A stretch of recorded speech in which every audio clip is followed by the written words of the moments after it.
Mbote Baliko Balandi CNTV pe émission Nabiso Art de chez nous na chef coutumier de la presse Moïse Tamouzi mokolo lelo tokei na territoire ya Lukula kuna na province ya Congo central et na kati ya secteur ya Kakongo na village ya Yanguzi kuna na village ya Yangunzi nde tokoyeba bon kosolola maritali culture mais mingi lelo tokokende kosolola culture etali religion. Religion ne mokolelo to bien bon kosola nanu o etali art de chez nous bande ko nyoso ba kolanda kabiso na Kinshasa na Brazzaville toza bobe mokamoko merci mingi na bande ko nyoso ba kokomela kabiso na Brazzaville émission na biso bino baye o boza na Brazzaville boza pe na posa bo pesa boye bina bino na kati émission na bino art de chez nous ko hésiter te o bengi biso ce qui est sali que émission monene boye et ya ipa na bino totonda bino botondi pe rozala malamu pe o déplacer pe biso to servir bino lokola odi yebisa biso boyebi ya mboka na bino lokola lelo awa toza na territoire ya Lukula na secteur ya Yangunzi na village ya Kakongo e rozala malamu mingi tosola na roi Tinu Chikeva lelo to kosola na ye longo pe to akopesa biso boyebi o etali religion o etali culture yango nde mokolo le tozoko se basé na yango weba te canal numérique télévision tozana bino elongo yango na pesi mbote na roi Makai na pesi mbote chef coutumier de la presse et puis mbote na bande konyo sur bazona national CNTV biska bozana banda kuna bino merci de accepter biso tokota na banda kuna bino Malukai accenti sana Betwabu vraiment mbote na bande konyoso mbote na chef de l'état na biso couple présidentiel mbote na ba officier ba généraux ya mboka ba konza ba aner demia ba services spéciaux ba roulage ba avocat ba juge ba médecin ba enseignant et vraiment mbote na bino nyonso na mabota na bino vraiment nzamba pambola bino et puis na pesi matondo na fumuki mbangu na bakoko na biso nyonso oyo basali kele tozala boye matai mwanda mbumba samo mingi koko na nga Chikeva Chinzita Simbilela bakoko nyonso na pesi bino mbote ba collègue na nga chef coutumier biska bazali ba roi nyonso na pesi ba mbote ba collègue na nga pe bangunza na pesi ba mbote bana bena Congo na pesi bino mbote mingi bino soboza na mikili ya poto na pesi bino mbote de partout en Afrique vraiment nzamba pambola bino mon colonel Raman Kota mon général Sasa colonel Umbeya Vienanga Gouti bino nyonso na pesi bino mbote mokolo lelo toyi kosula na yo etali religion religion isape na kati yo eglobi culture pour culture na biso e ko englober kolata e ko englober kolia e ko englober kosambela kobina ezo ko englober tourisme langue aussi donc ça membre belé mais mingi penda to kena na kosambela peu to kende na yo roi o même biso na na kosambela o bisi biso na lo to lobela culte de nos ancêtres awa ya zali roi akoye ba bon ko expliquer biso nanu ba ancêtre na biso culte na bango ekoni koleka ndenge nini bana ko sala ndenge nini pe to koyeba mo mokolo lelo po yo bana émission yo sambelaka ngai na sambela te lokwa ba chrétien ya na sambela déjà nde to sala bodia to sambela yo sambela ki même les caméramen azabona yo to sala ya sambela to sambeli déjà OK ko sambela ngolo ba la fusion des éléments donc ngai na yo na caméraman na ba matériel informatique to se fusionner pour tous au moins ko sala émission OK bande ko Brazzaville ba komela kiyo o mona ki yango boni bon na sepela vraiment ne ba komela nga na pesi kutu nde ko mbote biska bazali mbote vraiment ne bo pensaki nanga pour la recommander na ba mitu na bino botuna inga na sepela yi na yano na pe bango OK awa toki ko koyeba nanu awa sujet na biso le culte de nos ancêtres alors au moins le problème ezali ba mo ebele tozolo ba na français parce que tozali ba pays colonisé tozo sibi ba bengi néocolonialisme programme scolaire na biso ezali taillé en toutes pièces na ndenge ki mundele et tout Donc nous vraiment réellement comme indépendanté au babin Kimpwanza pour te parler sur le culte des ancêtres, sur les autres pratiquer. Parce que tu ne peux pas pratiquer le culte des ancêtres sur aux alliés mélangés. Alors il faut d'abord commencer à définir les termes culte d'ancêtres pour au bazona na biso ba de quoi s'agit que to le belalelo. Au moni au babin culte na français au babin culte yangoyo. Et où tu as la latin cultus. Cultus, c'est qu'on va pratiquer une culture. Une culture. Or, comme culture, c'est vaste comme définition. Dans la culture, tu as comment relier. Dans la culture, tu as ndenga ko balela. Dans la culture, tu as ndenga ko sambela. Na culture ndenge ya kobina na culture tozomona musique na culture tozomona elateli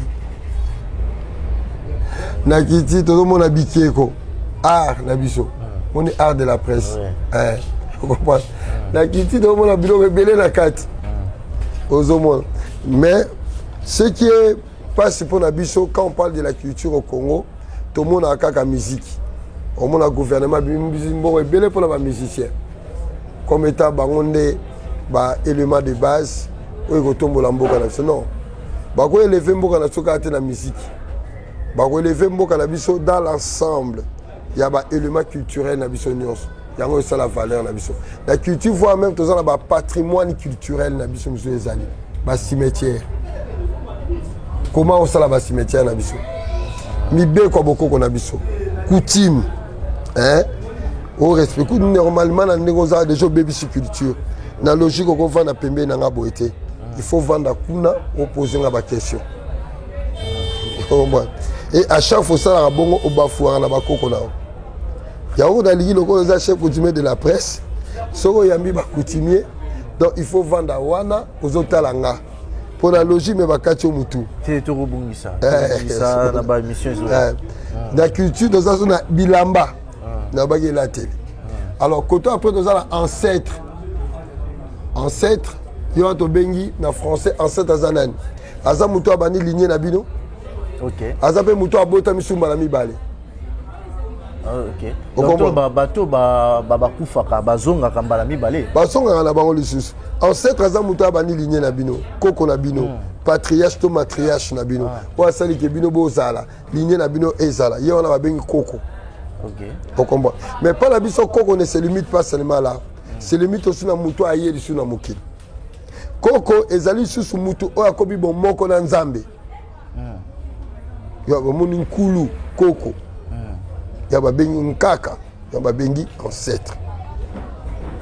Alors maintenant, quand on dit culte des ancêtres, c'est la vision pratiquée, vivre selon la vision de vos ancêtres. Ne pas penser au monde de la minusale.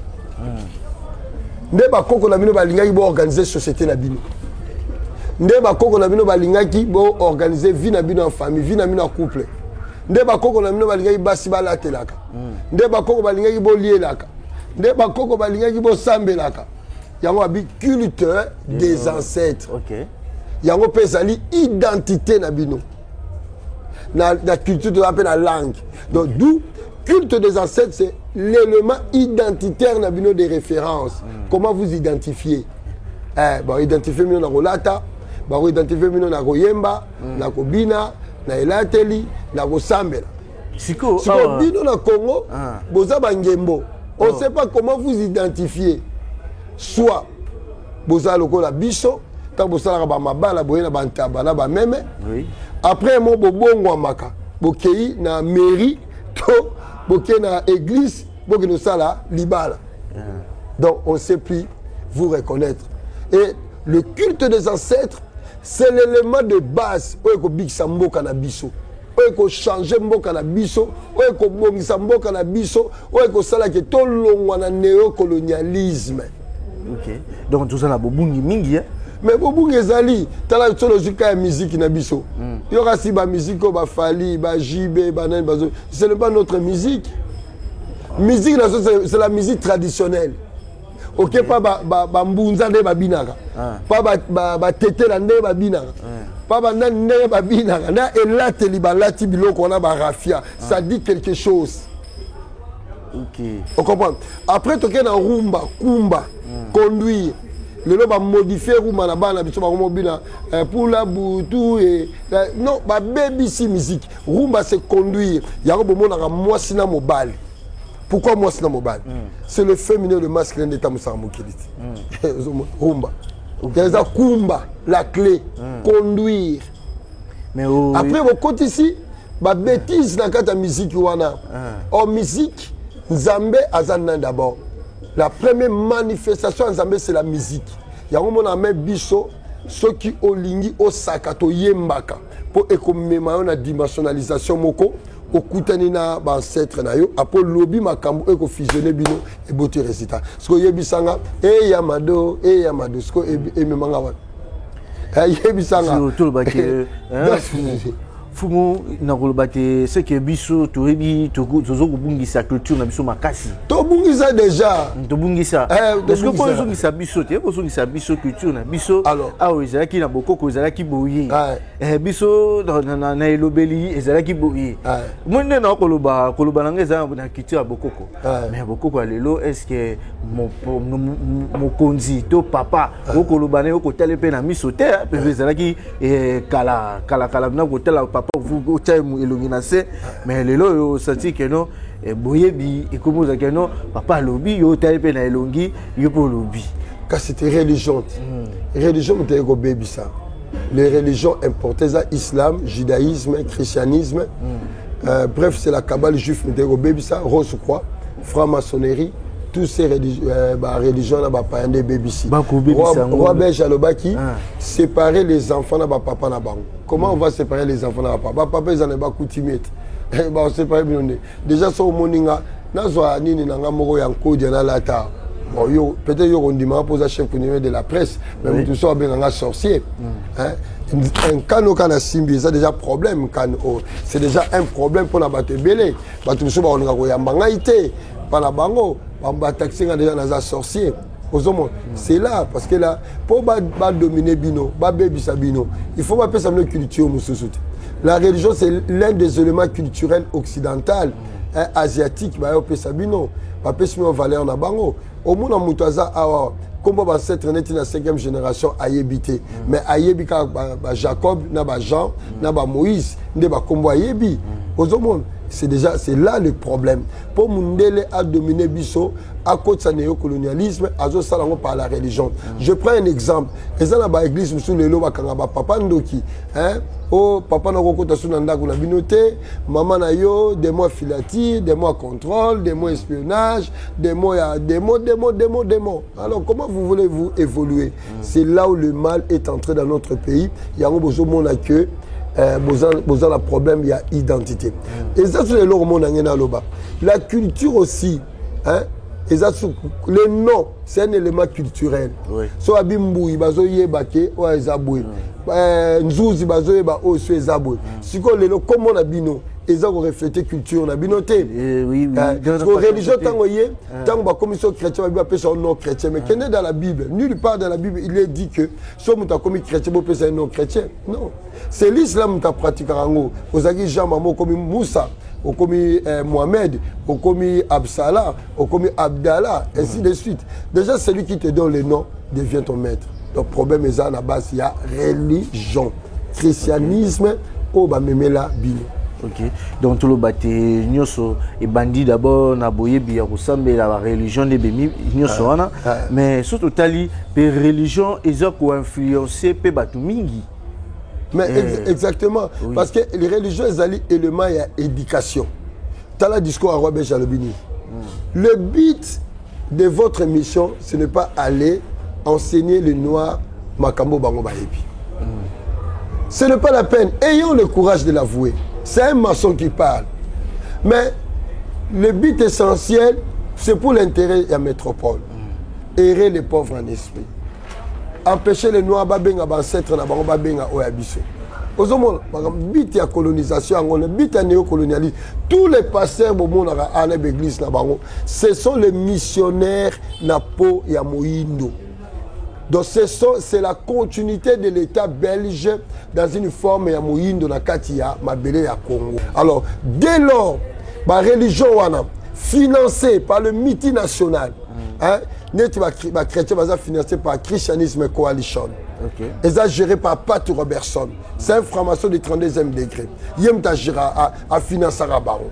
Parce que financer baron, baron peut savoir on va construire une église, va bilo que belé. Pour pas pérenniser bino toujours la souffrance pour pas initier bino eza identité na bino. Alors comment voulez-vous vous araber? Surtout le bâti marambu oyo toujours que ezali banda de abwakala banda pe kala mais oui ezali marambu banda kala mais biso ba o toujours botamade toujours yango apaza bakoko ba biso ti toujours ko mema yango ti lelo. Non, nous sommes au moins le problème c'est quoi avec le tozalaki la problème esclavagisme. L'esclavagisme s'il va changer une nouvelle forme esclavagisme va benga colonisation. Ba qui est toujours un élément. Colonisation, parce que Sony Mingi, c'est néocolonialisme. Maintenant, Mundele abili physiquement. Comment je peux continuer à gérer Batou? Il va créer maintenant 3 sortes d'élites. Okay. Les élites religieuses. Au monde, d'abord, on a catholique, on a protestant, on a mouvement de sommeil. Au Terre Sainte, Nango, Ezali, États-Unis. Il y a une campagne d'évangélisation au Congo, Jimmy Swaggart, Billy Graham. Qui filme maçon de 32e degré, ami à ma famille Bush, il y a des bilok, il y a la campagne, il y a Osborne, belé. Comment voulez-vous que Magamanza Mamalam Zalaka Mindele? Comment que Mindele faut pas l'accepter? Nous sommes là au Kota, dans ce paradis Zalaki. Bateau homosexualité, ça valeur na bango. Bateau oyoyo, civilisation na bango, ezali battu dans la guerre, dans la kila bateau. Pour battre un nouvel ordre mondial, il faut voir ça la guerre, détruire le peuple, détruire la population. Prenons le cas où ils sont à l'Est, l'élo, c'est la famille Clinton qui est à la base de ça. Que les gens lisent Carnage, les guerres secrètes des grandes puissances en Afrique, écrit par Pierre Payan. Même dans Google, au monde. Alors, ce sont tous ces multinationales qui ont besoin de détruire le Congo. Ils ont passé par la MONUSCO, par l'institution Wana pour détruire. Alors maintenant, ils ont Sabinoni. Sabino, si vous avez un litama gauche, et droite. Vous avez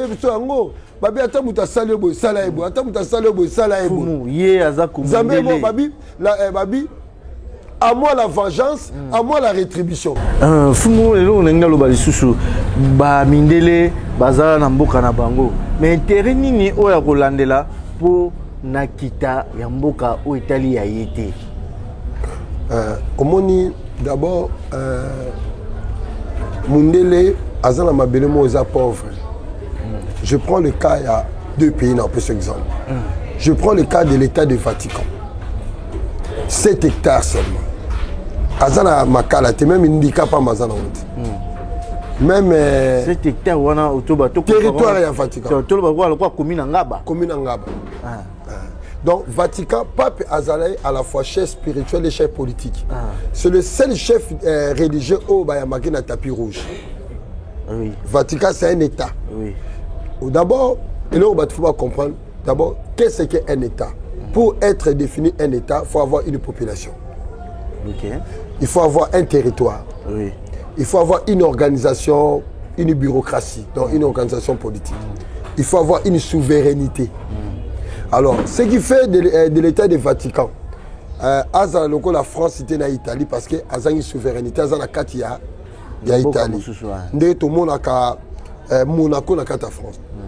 Mais malgré cela, le pape est reconnu comme étant un chef politique, aussi un chef religieux. Parce que le pape, dans ma belé naïe, azata na ndikate, manga senda zanamote. Ok. Mpiodi azanamote. Mais c'est l'état le plus riche de la planète. Azunbongwana. Rival naïe, c'est la famille Rothschild. La famille Rothschild Nebazawana, c'est la famille, l'une des familles la plus puissante, il y a Illuminati. Okay. Hein? Illuminati, illuminer, lumière, connaissance, savoir. Il y a un ça symbole na bango na dollar.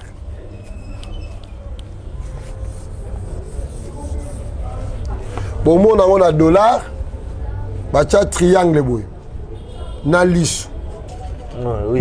Copier pas ma coco na biso en Égypte antique. OK. Donc triangle ongolo ba makuku matatu, les trois savoirs Congo. Les savoirs politiques, spirituels et technologiques. Vous comprenez? Donc tu as Illuminati lisu oyo. OK. Aide de la connaissance. Donc bango non pas contrôle. Parce la maîtrise il y a trois pouvoirs où ils ont ça monde. Il y a politique, il y a développement, et dans le développement économique et consort technologie, et puis religieux. Donc, bango bazan à base, il y a création, il y a tous les mouvements religieux où ils ont existé. OK. Vous comprenez? Mais bazan à mongoté, bazan à minérité, rotude, bazan à 50%, il y a monde, il y a mongo, il y a mokili. Donc, si on va distribuer mongo à rotude, chaque citoyen dans le monde a reçu $70,000. Oh. Vous comprenez? Alors, bazala même mise dans la forêt, na biso ba rochid. OK. Pas putain bozo beta ba coupe du monde, bo fout avec droit de terre parce que le pape François a représentant Nzambe sur terre. D'ailleurs Viscaris c'est fils d'Idée. Viscaris c'est un vicaire, fils un fils de Dieu. Le remplaçant des fils de Dieu. Or le fils de Dieu dans la Bible s'appelle Jésus. Vous comprenez? Donc si quelqu'un a remplacé Jésus de la Bible, le Jésus de la Bible n'existe plus. Il n'est plus en fonction. Donc tous les chrétiens, même le lot, Bassambeli, Pape François. Oh. Bassambeli, Pape François. Donc dimanche, c'est ça, Bassambeli. Mais parce que Jésus est nos propriétés. Jésus d'abord, Ezali est de la connaissance au monidisou. Il y a un comme Lissou. Il y a un comme Isis. Il y a un comme Issa. Il y a un commis Isus. Pas musulman. Pas musulman. Isus na latin, Isus na grec, comme Ressus na espagnol, et puis Jesus na français, et en anglais, Jésus na français. Vous comprenez? Jésus est de la connaissance parce que lui c'est Ali Mwinda. Même Moutou Kazara a besoin de Missou. Missou nous permettre au monde. Yango sikoyo na mabe na bango comme balingaka même mis na Congo ba créer un mouvement moko ba noir o ba loba ke Jésus aki mutu mwindo ba bengi Isa ya Congo wa banani wana kasi ba mouvement ba noir bi mikolo o ba loba Jésus aki mutu mwindo bon, ba benga Isa Congo tande ba komango Isa ya Congo non. Waba mouvement bi mikolo. Isa ya Congo. Eza mouvement ya ba noir oyoyo ba loba ke Bible za ba tu mwindu et puis Jésus a isaki mutu mwindu. Ba mouvement eza financé na Israël, eza financé na ba multinational parce que celui qui contrôle le Congo contrôle le monde. Ba kamo na le belayo 40 à 50 ans passé ba bomio. Mais l'autre jour ba chance au le bango. Ndepé na le bango boye na télévision batola ba moninga ba la kanda na ngado ba kolga même poison ba tsango be ba tutanga na mutuka ba tinela ba kuluna ba betanga masasi. Maintenant le ba makambo ko aider bino peuple congolais. Que le problème du Congo ne sera pas résolu dans ma parti politique. Le problème du Congo sera résolu dans le culte des anciens, dans la culture, dans l'identité, dans la bonzambe ancestrale. Tu as dit, Issa ya Congo, Issa la connaissance. Ya, la lumière. Congo, qui signifie celui qui maîtrise bonzambe. Issa ya Congo, la connaissance. La lumière qui nous permet de maîtriser le ngo. Où est-ce que bonzambe?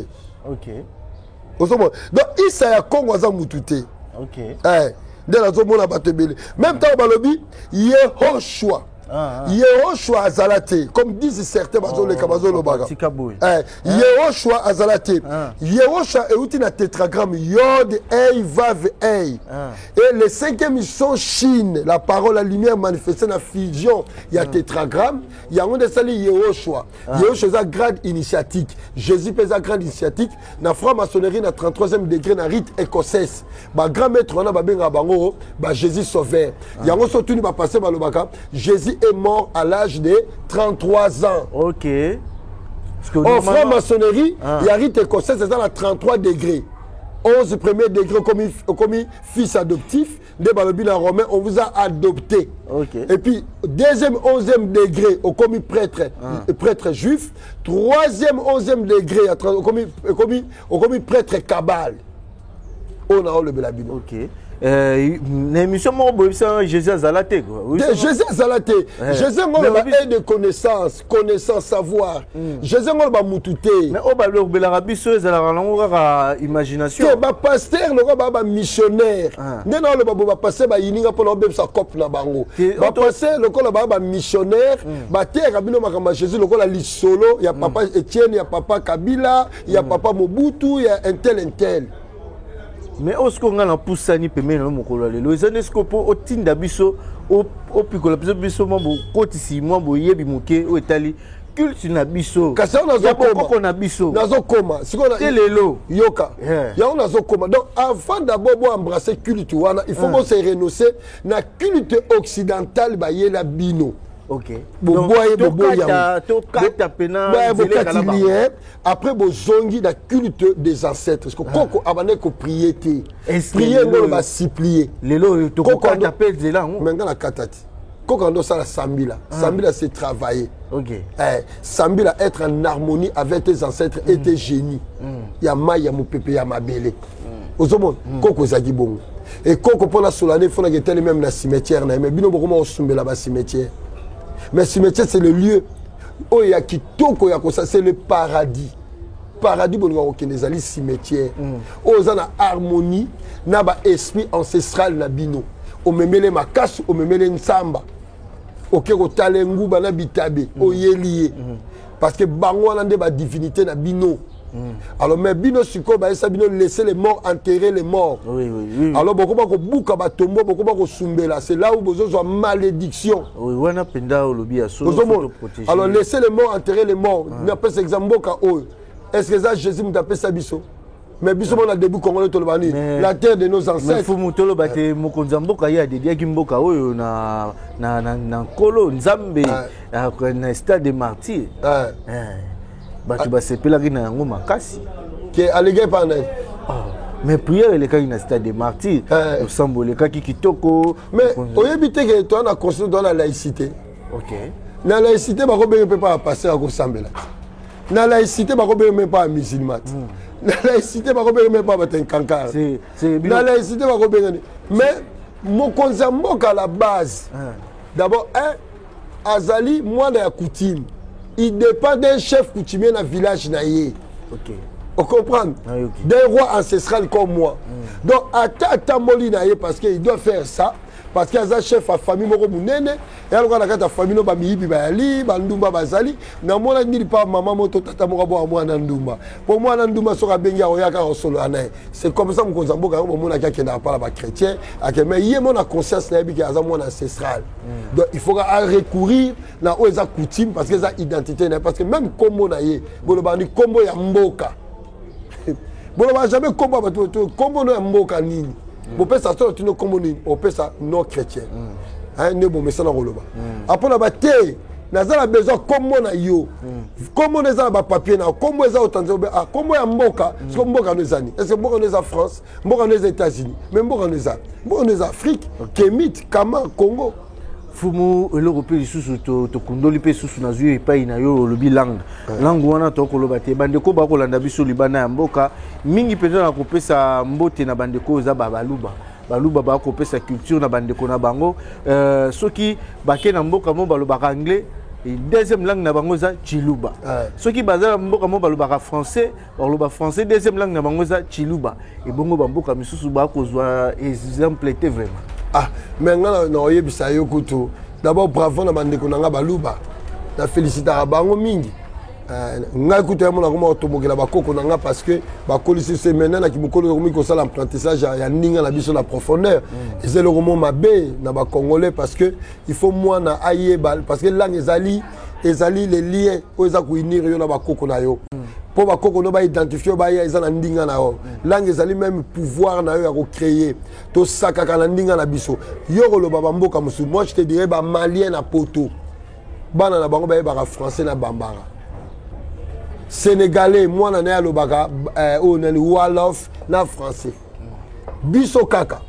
na mboka na biso o lingala chiluba kikongo na kiswahili eza ba langue nationale mais toyoka yango soni eza ba langue nationale mais toyoka yango soni mais tozo préféré to le ba français parce que le ba français a eza synonyme à muto atanga muto aza la noblesse muto aza bien éduqué et même ainsi de suite ozomo or le ba français eza synonyme à muto aza zoba muto le ba français ayebi langue na été aza zoba okoki jamais ko créer na langue mupaya tala ingénieur ebele ya ista ba créer déjà basala avion en français hein total banzela Congo central les rares au monde à mettre à chantier banzela Congo central azala congolais mais babi na IBTP parce que ba code métaphysique spirituel oyo ko permettre bino bo se connecter na ba génie na bino bo zo moyen ko créer ezana bandinga na bino OK.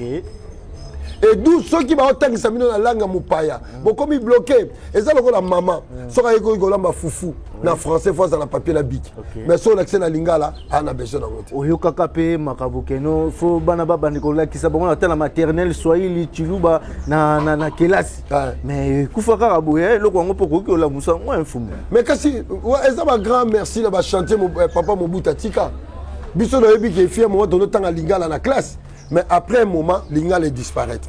Après un moment, qui Congo peut disparaître. Mais pourquoi l'Église catholique, pour accoter bien par la biso, il fallait cardinal Malou, la Vatican, la culte catholique na Congo. Mais pour s'attacher à bien, pour moi, les catholiques, ils ont maison mère. Comment batu obakata bakoko na mino maboko bakoza maison mère? Comment batu oyo bateka bakoko na bino? Papi Yomoko, Papi Nicolas V, ça la bille papale. Azol ba Yomo Yindo, mais ça oyo, et ça la valeur qu'on est caillou. Comment Yoro Bengue maison mère? Transatlantique. Mais c'est l'église catholique que les gens lisent l'histoire. On est bénissé à l'esclavagisme.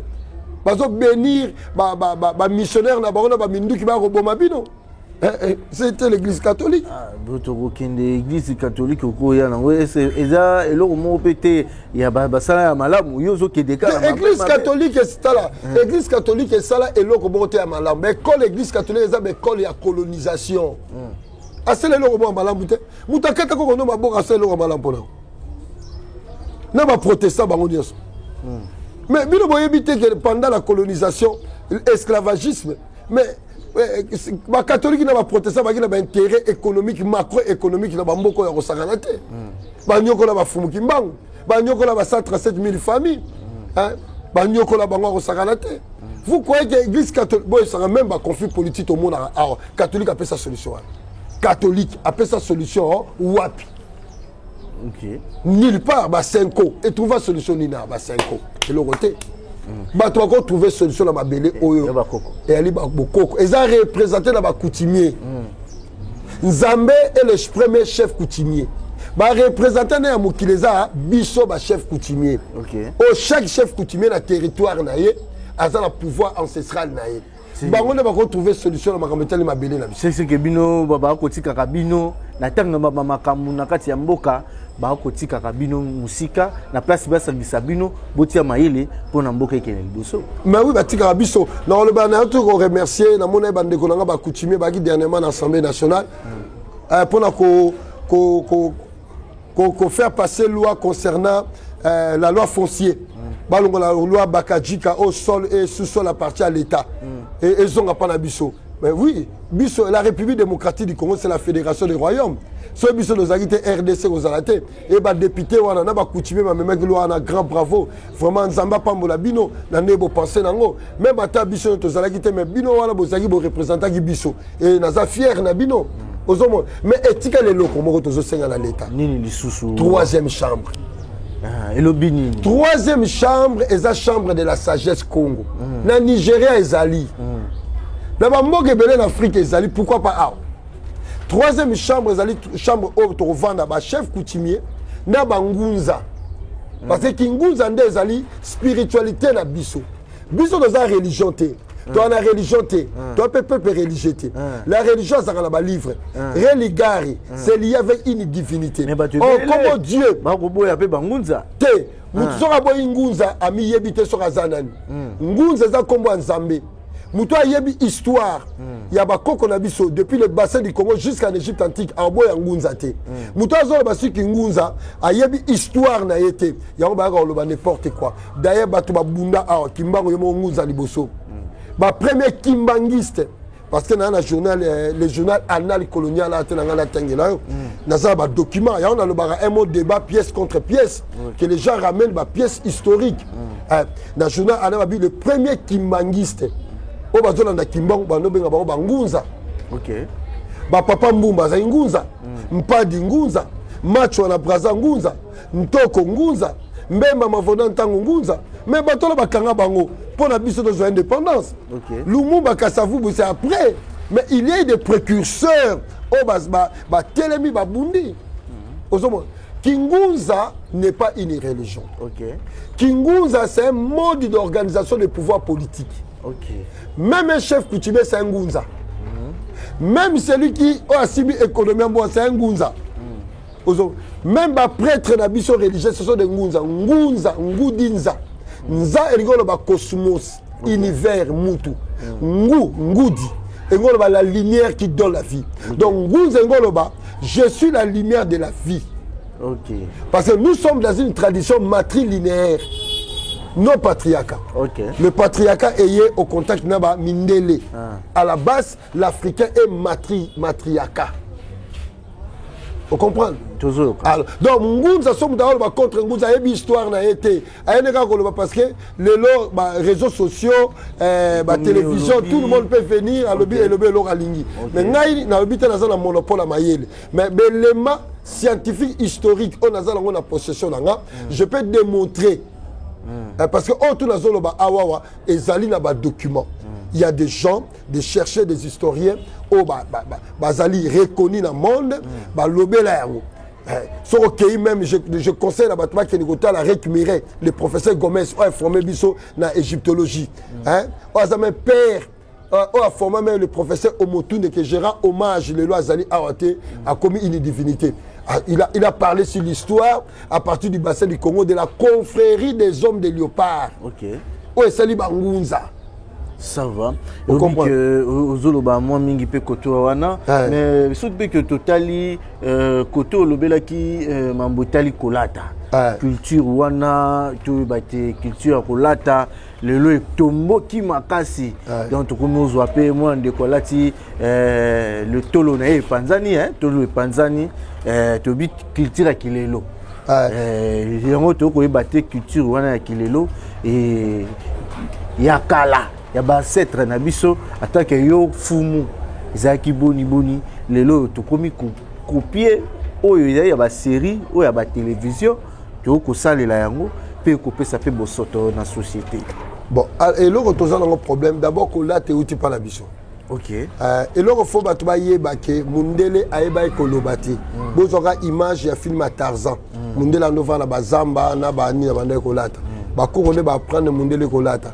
Que ce bateau batangi livre oh ya Georges Balandier le roi Congo ba koko na so ando sa ba costume ba sala ba tissu à soie imagine ba sala tissu ba sala ba pyramide za ba tombeau ba za ngolata to yeba ki chapeau yo lati to no salango so boké na misa terre virene bo mona ngo to sala ba lutu ba fourchette ba biloko nyos donc et lo remonter monde quoi impressionné biso le même mathématiques géométrie biso to salia problème ezani problème ezali lokola to perdre et ba valeur culturelle na biso to comme une dépravation na matière ya kolata. Mais maman se peut vendre la tabilamba, moi que j'ai le droit de soutien tika et bombi tolo awa. Alors là t'as Égypte ne bomini na tout le monde emmène ma film na biso bokoko. Mais au moment on est modeste et petit toko. Mais bota la lelo tant ba bande on so ba la ta ba mini jeep. Bota lelo ta bande on so ba la ta kola. Est-ce que ba terre ba maman na so est-ce que moi ça kola ta kola modèle bon atamboli na nzela. Vous êtes d'accord na Mobutu tango kala abi que non bola ta ba maputa. Mais oui. Et ba tu ba simi ka na ngoma kasi. D'abord nous autres à moi si so ba la ta pantalon ba forme na ka wana. Ça peut créer beaucoup de soucis pas battre. Moutou a un problème de dépravation, la moutou n'a pas violé, peu moutou. Donc, quand on a vu ça, Valère, il savait comment moi, c'est un peu moi, ça n'est Kikumbi. Kikumbi, et c'est un peu qui moi si. Et Zaleli, et Lobeli. Pour Bassi, Bali, Misanga, maman, Bazola, Awawa. Bassa, les lots, ils ont valeur, il y a bon mamate. Pourquoi le que toute société, pour nous retourner, il faut maman. Pourquoi on dit éduquer une femme, éduquer toute une nation? Mais maman, dans la base, il y a stabilité, il y a mboka, il y a élévation, mboka. Pour pas détruire mboka, on va détruire à partir de la femme. Alors, total, est-ce que beaucoup qu'on a vu sur moi, ça la même autre chose de la prostitution? Ndeto zanga na bala mibali. Oko c'est pas to fana si mba yebi si yotonga maman na bina telemi na nzela kuna osala prostitution. Obi okelongo la maman bino pour la sonne. Hein? Ozomo tala ka ndeto kola. Omoni jomo ko boye alinga ndeko na mwasi mobeti. Omo la bien. Ozo comprendre. Donc pas na biso même comme ndumba ngolo ba prostituée té. Ndumba ngolo ba mwasi oyo abalité. Mose ke ngolo ba mwasi oyo azuna mobilité ba bimina ye. Donc, pas la biso, moi, ça la vierge, ayebi mobilité. Mais l'élo, la société à l'élo. Le christianisme est religieux, est échangé, tu vas donner à ma valeur. Il y a la prostitution, ils ont ça, ils ont dignité. Parce que tu as la maman, ou la maman, la biso, la essence, la vie, la biso. As une autre de mobima, à Tiango Libanda. Il y a des malédictions. Yo na côté na yo, côté spiritualité, au Zongisa Marabobele, Italie, et là, tu es à moi aussi. Mais oui, pas dans la soro yena kilongo nanga, pas dans d'abord moi ça ira jamais dans modèle bomo na libanda. Ba maman nanga lelo bazo ba ko tchandu zoto na bango en valeur. Bala ta maputa na bango, sur la ti robe na et ça correct, au moins na kutu ba forme na été, tout baza correct. Tromo kini na suka manaka mabiso ou estali que le loto sololi le culte de nos ancêtres bandeko balandi ou Hollanda biso to kei mingi fumo ebigo ko expliquer biso mingi etali ba ancêtre na biso bazalaki na tango ya kala na lelo mais mingi penza to ba soki esepelisi ndeko malamu tshela biso mo commentaire ou bien komela biso na message soki esepelisi te ndeko komela biso peto eba nini o to ko sala pona ko bongisa wana bongo ezalaki bilo nyonso lobi wana ezoko concerné que l'auteur Otoyambi ou à lobby seplicioté limbisa vraiment na habité loba suka okoye bisa bande nyonso balandi ba Hollanda biso na CNTV de partout dans le monde peut ko taper bisika ebele na habité ko kolobani nga eloko liboso na lobana bande ko balandi biso to comme na l'ère moko na l'ère du verso il faut batu baluka batanga bayeba. OK. Bayeba. Bango mebele na lobia eza na ba référence. Boluka boyeba. Boluka botanga. Olé au somba Bible pour yekola, c'est pas la peine. Oh. Parce que Bible est un livre sacré, est un livre na biso pété. Jésus de Nazareth a zalate eza le roi atteinte au Congo. Ce famille bazalaka, boluka famille na Nazareth to na Bethanie. D'abord, ville à Nazareth et Zalaté. La Bible a bien un Nazarien parce qu'il y avait une société secrète qui s'appelait Nazarien. Nous, ça la vie à Nazir. Donc, nulle part, cet individu-là, l'homme de Galilée, a existé quelque part. C'est Magamba Lokuta. C'est le plus gros mensonge. Jésus, c'est ça qu'on a pensé. Bon, mais Kimbangu a référence. Kimbangu a tout pour Nabiso. Kimbangu a manifestation de la grande divinité Congo. Aza Mwanda Congo. Koko Nabiso à l'époque, ceux qui ont besoin de susciter comment il disait Kimbangu Ayagobixama. Alors, et puis na Oloba Boy, Bokima coutimité. Boza lié na coutume. Tant que na sala mabala, ceux qui bolingi coutimité, alors bosa la sodo titena kangalo pang. Boke na gamba na mairie, boke na gamba na église. Mais quelque part vous êtes lié na coutume. Si vous avez coutume, vous changer même combo pour comment on a mis les appels coutume. Si vous avez coutume, vous avez un maputa. Vous avez un modèle, vous avez un modèle. Si vous avez coutume, vous avez un pondu, vous avez un pizza, vous avez un bureau ce soir. Aussi longtemps que vous avez un coutume, vous avez un respect, vous avez une ancestralité, vous avez incarné dans bangunza, dans le chef coutume. Dans le 5 ans, vous avez bangunza. Vous avez un lokuta, si vous avez un choix. Ba Jésus, ba marambe bele oya lokuta. Aux avements ancestralité na bokoko. Bokoko ne obik samboka oyo. Yango nde ba konzamboka bazala besoin ba yeba pomboka ekene de l'avant. Chef de l'état na biso na besoin bokoko. Azala besoin yeba histoire ya bokoko na ye. Azala besoin yeba ba valeur culturelle ne pas tombola mboka. Alors tant aux ko ambrouya ka na ba Jésus, na ba passation de pouvoir ba Jésus na ba Abraham na ba Fumukimbangu et vous allez pas simi. Osomon. Bande konanga. D'abord, un grand merci et puis respect na na bakonzi mboka na kosenga na bino bobosa na te troisième chambre ancestrale et ko changer ba donner belé et ko permettre biso to longa na néocolonialisme nazo senga na bino journée à férié pour na fumu kimbangu il y recevait 120 fouets matin midi soir na Jésus soka zalaka na muto azwaka 120 fouets matin midi soir na souffrir mingi pendant 30 ans. Jésus a dit que la Bible, Eli, otikika bonene akufi. Mais qui m'a la raté, Abuja raté, 120 fois matin, midi, soir, la maya munga pendant 30 ans, n'a souffert mi. Bon comparé qui m'a maman qui m'a vite à péter, bande qu'on a bangunza, n'a fini binote maintenant la vérité. Qui m'a vite à tumba qui a journée moi mais qui m'a pendant 30 ans, il m'a souffert ben. Après ça Afrique mobimba indépendance.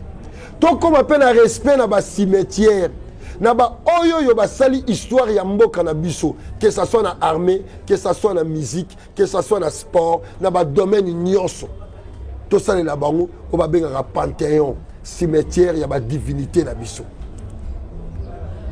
ozomo et puis mboka na biso to pesa ngo kombo selon bokoko Congo ya Kimbangu to longo la République démocratique du Congo kombo wana eza na lexique na biso te biso lo baka Chiluba to lo baka Congo Kintandu Kitetela Kimbunza d'ailleurs ba kombo na sua famille pour eza na ba kombo na langue na biso et puis mboka na biso eza na sika mususu pouvoir ancestral Congo représenté par les chefs coutumiers Nzambe premier chef coutumier à Liboso au biso toza ko incarné to 53e chambre à sagesse autre sa conseil autre bunda pour na mboka autre accompagner ba konzi ya mboka na idéal au bazana ngo po mboka ekende liboso grand merci la ba chef au bazaki na assemblée nationale vraiment ba koko ba pambola bino na initiative toza de cœur na bino tozo bonde la pona bino la lutte continue pour le respect du pouvoir ancestral bozonge la bokoko yango ne culte des ancêtres yango ne identité na biso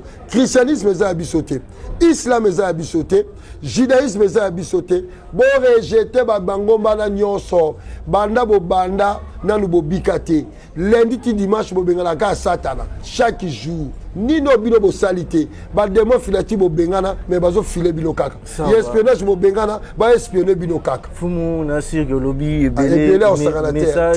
message est commis Bandeko Balandi, vous sentez que Fumu a dégagé ou Essali qui a dégagé.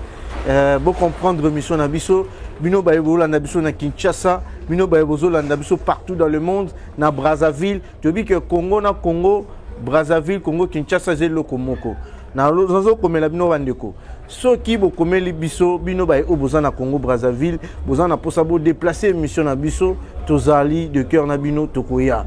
Tout ça l'émission équipe Ezali Ezara les solo pour vous expliquer pebiso culture nabino pambate bino vous ko réagir et belé pour na émission nabiso mingi pe bino ba obo landa biso na ba mekao ba luku boko mela pebiso potoya tout ça on a pona boye bisabiso ba boye biamboka na biso loko la fumu ye azali invité na biso azalaka permanent et émission na biso art de chez nous ngana bino totikali bongo boye na pesimbote na Padu Bombusa na pesimbote na Papa Daniel Tisungu na pesimbote na Georges Kongolo et pourquoi pas aussi Rigen Maleus équipe Mobimba Jeff Azam na pesimbote nyonso bambote ngana bino tokutani bongo na Mbalasi.